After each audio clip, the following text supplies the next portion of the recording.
প্রথম পুজো শুরু হয় তৎকালীন পূর্ববঙ্গে। এপার বাংলায় এখন এর বয়স 150-রও বেশি। তবে আজও বাংলাদেশের কাঠামোতেই হয় পুজো। এমনই নানান ইতিহাস বিজড়িত মালবাজারের সাহাবাড়ির শতাব্দী প্রাচীন দুর্গোৎসব।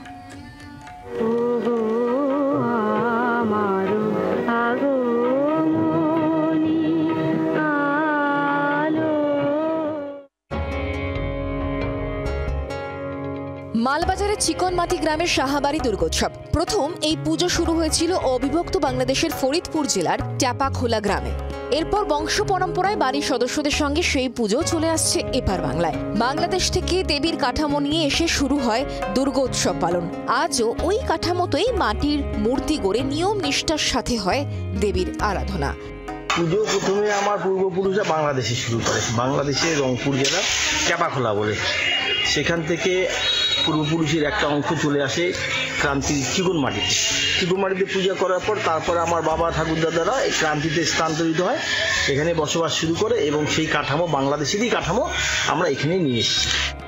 তবে পুজোর নিয়মে বদল দেখা যায় দশমীর ভোগে। পান্তা ভাতের জায়গায় এখন বিসর্জনের আগে দই চিড়ে নিবেদন করা হয় দেবীকে। দশমীতে বাড়ির পাশের পুকুরেই হয় প্রতিমা নিরঞ্জন। এর ঠিক একদিন পর আবার তুলে আনা হয় সেই কাঠামো। প্রতিবারই আমাদের বাইরে কিছুই যায় না, কাঠামো যেই কাঠামোতে প্রতিবার পুজো হয় ওই কাঠামোতেই আবার এই দুদিন পর মানে বিসর্জনের দুদিন পর সেই কাঠামো তুলে গিয়ে আবার মন্দিরে রাখা হবে। সেই কাঠামোতেই যদি কিছু মানে খুলে যায় বা কিছু হয় সেটাই আবার রিপেয়ার করে ওই কাঠামোতেই হবে সামনের বার পুজো।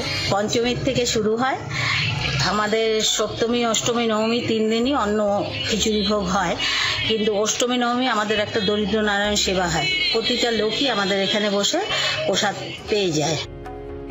ভারতে আসার পর এবার 158 বছরে পড়ল এই পুজো। বাড়ির যে যেখানেই থাকুক পুজোর 4 দিন সকলে এসে উপস্থিত হয় এই বাড়ির ঠাকুর দালানে। এমনকি পরিবারের অনেকে বাংলাদেশ থেকে এসেও সামিল হন এই পুজোয়।